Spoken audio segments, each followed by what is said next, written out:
جب ہم بات کرتے ہیں جمہوریت کے اور عوامی رائے کے، جس طرح سے آپ نے کہا کہ عوامی رائے کی بنیاد پر حکومتیں بنتی ہے اور حکومتیں ٹوٹتی بھی ہے یا ختم ہوتے ہیں، اس کے اگر ہم دو براڈلی جو ہے دو کیٹیگریز بنا دیں کہ ایک تو ایسے ممالک ہے جو ڈیولپڈ کنٹریز ہے جہاں پہ جمہوری رویے جو ہے وہ وہاں پہ اسٹیبلش ہو چکے ہیں، تو وہاں پہ تو یہ پریکٹس ہے اپ ٹو گریٹر ایکسٹینٹ۔ دوسری کیٹیگری میں ایسے ممالک ہے جہاں پہ اس کو ہم ٹرانزیشنل ڈیموکریسیز کہتے ہیں کہ وہاں پہ یہ ادارے اس طرح سے مضبوط نہیں ہوئی ہے یا عوامی رائے جو ہے ان کو ابھی اتنی جو ہے قبولیت نہیں ملی ہے، تو پاکستان کو ہم اس بی کیٹیگری میں شامل کریں گے کہ جہاں پہ یہ ایک ٹرانزیشنل پیریڈ ہے جس میں کچھ چیزیں جو ہے بہتری کی طرف جا رہی ہے اور ساتھ ساتھ بہت سارے جو ہے وہ چیلنجز بھی ہیں۔ اگر ہم پاکستان میں الیکشن کی بات کرتے ہیں، اس کی ٹرانسپیرنسی کے اوپر اگر ہم بات کرتے ہیں تو ہماری ایک لمبی ہسٹری ہے۔ اگر ہم پچھلی جو 8-10 الیکشن ہو چکے ہیں، آلریڈی 11 الیکشن ہو چکے ہیں،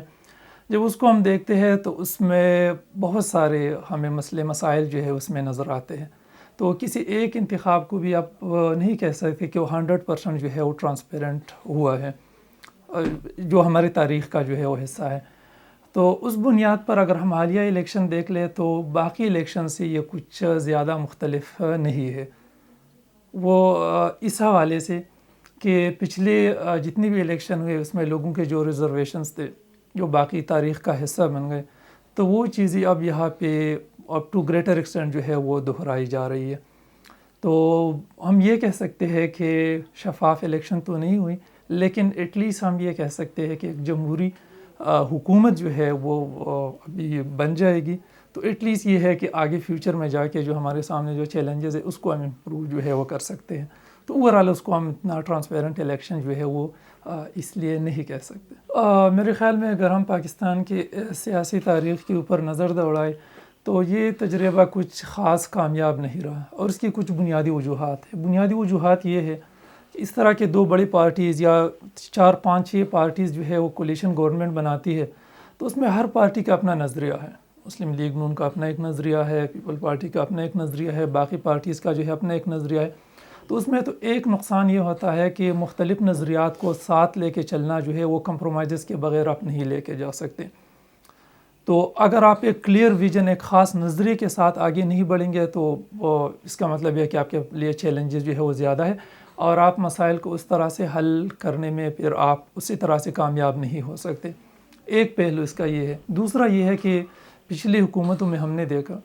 اگر 2018 کے الیکشن کے نتیجے میں جو حکومت بنی، اس کے بعد جو پی ڈی ایم کی حکومت بنی، اس میں سے ایک بہت بڑا مسئلہ یہ تھا کہ کولیشن گورنمنٹ ہے تو ان کو ساتھ کیسے لے کے چلنا ہے۔ تو آپ نے دیکھا ہوگا کہ ایک کیبنٹ ممبر جو ہے 50 ہے، 60 ہے، 70 ہے، 80 ہے۔ اچھا، اتنے بڑے کابینہ کے ساتھ، اتنے بڑے وزراء کے ساتھ آپ کیسے ان مسائل کو جو ہے نا اوور کم کر سکتے ہیں؟ اور یہ بنیادی وجہ جو ہے اس کی یہ بنی کہ کسی پارٹی کو اکثریت جو ہے وہ نہیں ملی۔ تو لہٰذا میرا اپنا جو انالیسز ہے وہ یہ ہے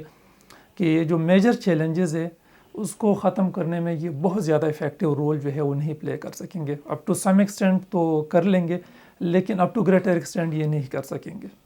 ان دو بنیادی وجوہات کی بنیاد پر۔ ہمارے جو پولیٹیکل لیڈرشپ ہے، اگر وہ جو بنیادی مسائل ہے، جس طرح سے پاکستان کے لیے جس طرح سے معاشی چیلنجز کا پاکستان کو سامنا ہے، ایک اس کا حل یہ ہو سکتا ہے یا جو جس میں بہتری آ سکتی ہے وہ یہ ہے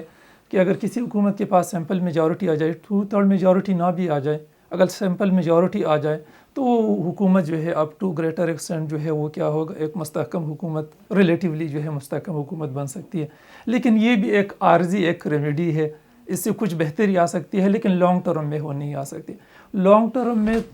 تب تبدیلی جو ہے وہ آ سکتی ہے جب یہ سارے پولیٹیکل فورسز جو ہے وہ بیٹھے اور وہ ان مسائل کا جو ہے تعین کر لے کہ ہماری یہ بنیادی مسائل ہے، اگر ہم نے کولیکٹیولی اس کو دیکھنا ہے، ٹھیک ہے، تو اس کے لیے ہمیں مل بیٹھنے کی جو ہے ضرورت ہے۔ جس طرح سے ابھی یہ حکومت نے میثاقی جمہوریت کے پہلی بات ہوئی تھی، اب میثاقی جو معیشت کی بات ہو رہی ہے، تو اگر ان چیزوں کو ہم ایکچولائز کر لیں، وہ سارے بیٹھے اور جتنی بھی پولیٹیکل فورسز ہیں ان کو ساتھ شامل کیا جائے، تو تب جو ہے ہم کوئی آگے کی طرف جو ہے بڑھ سکتے ہیں۔ اگر یہ پولیٹیکل پارٹیز یا اسٹیک ہولڈرز ہیں وہ اس طرح سے ڈیوائیڈڈ ہو تو اس ڈویژن کے ساتھ ہمارے لیے آگے بڑھنا جو ہے وہ مشکل ہے. تو لہٰذا کچھ جو ایکسپرٹ ہے انہوں نے یہ رائے پیش کی ہے کہ یہ حکومت جو ابھی بننے جا رہی ہے یہ کیا کرے، یہ صرف 2 سال تک حکومت کر لے اور ان 2 سال میں یہ جو ساری پولیٹیکل پارٹیز ہیں ان کو بٹھائے کہ ہماری یہ ترجیحات جو ہے ہونے چاہیے، پولیٹیکل پاور کو ہم نے کیسے وہ ڈسٹریبیوٹ کرنا ہے، وہ آپس میں بیٹھے کنسنسس ڈیولپ کر دے اور پھر اس کی بنیاد پر کیا کرے، فریش الیکشن کی طرف جائے. یہ کچھ ایکسپرٹ کا جو ہے نا یہ ویو ہے، اور اس کی بنیاد پر ایک نیا مینڈیٹ اس نئی ویژن کے ساتھ جس کو بھی مل جائے اس کے مطابق آگے ملک کو جو ہے چلائے. تو ایک یہ بھی اس میں ایک رائے ہے، ایک ویو ہے کہ اگر ہم اس طرح سے، کیونکہ ہمارے سامنے مثالیں ہیں نا بہت سارے ملکوں کی، ہم یہ ٹرانزیشنل جو سٹیج ہے اس سے بہت سارے ممالک گزرے. مسلمان ممالک میں اگر آپ دیکھ لیں، انڈونیشیا ہے، ترکی ہے، ان کا بھی یہی مسئلہ تھا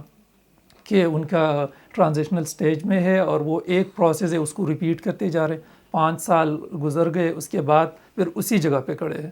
مطلب اگر ہم وہ شروع کرتے ہیں، ہم پاکستان کی ہسٹری پڑھتے ہیں تو ایک حکومت آ جاتی ہے، 3 سال چلتی ہے، پھر ختم ہو جاتی ہے، پھر اگلی حکومت آ جاتی ہے. تو پروسیس تو چل رہا ہے لیکن رزلٹ آؤٹ کم اس کا نہیں آ رہا. تو مین فوکس اس کے اوپر ہونا چاہیے کہ 5 سال جو پروسیس ہے، جو ایک پریکٹس ہے،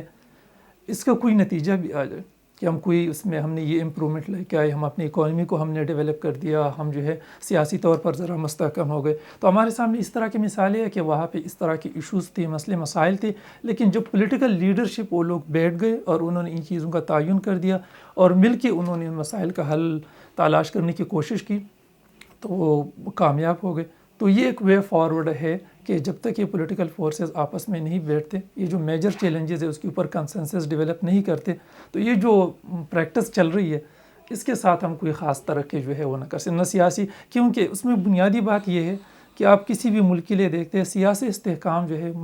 معیشت کی بہتری کے لیے سب سے زیادہ ضروری جو ہے وہ آپ کا سیاسی استحکام ہے. اگر آپ کے ملک میں سیاسی استحکام ہے تو باہر سے لوگ پیسہ بھی لے کے آئیں گے، انویسٹر بھی آئیں گے، یہاں لوکل آپ کے جو انویسٹر ہے ان کو بھی ایک اعتماد ہوگا کہ آپ یہ سیاسی ایک استحکام ہے. لیکن اگر یہ سیاسی استحکام نہیں رہتا تو اس کے نتیجے میں باہر کا انویسٹر کیا آپ کا جو لوکل اپنا انویسٹر ہے وہ بھی باہر کی طرف جو ہے ہو جاتا ہے. تو اس لیے ان چیزوں کو، بنیادی چیزوں کو اگر ہم ایڈریس کر لیں تو پھر ہم آگے جو ہے وہ بڑھ سکتے ہیں.